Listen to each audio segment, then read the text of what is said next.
আশ্বিনের শারদ প্রাতে বেজে উঠেছে আলোকমঞ্জির। ধরণীর বহির আকাশে অন্তরিত মেঘমালা, প্রকৃতির অন্তরাকাশে জাগরিত জ্যোতির্ময়ী জগন্মাতার আগমন বার্তা। আনন্দময়ী মহামায়ার পদধ্বনি অসীম ছন্দে বেজে উঠে রূপলোক ও রসলোকে আনে নবভাব মাধুরীর সঞ্জীবন। তাই আনন্দিতা শ্যামলী মাতৃকার চিন্ময়ীকে মৃন্ময়ীতে আবাহন।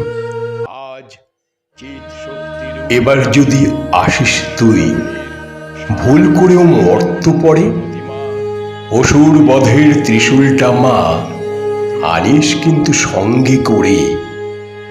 আসিস নে মা একা একা, ভুল করেও শিবকে রেখে।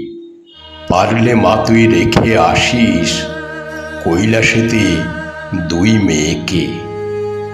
বাপের ঘর যে পাপের স্বর্গ, রাতের আধার মৃত্যু ছুঁয়ে। ওই চেয়ে দেখ রক্ত স্রোত তিলোত্তমার শরীর চুইয়ে।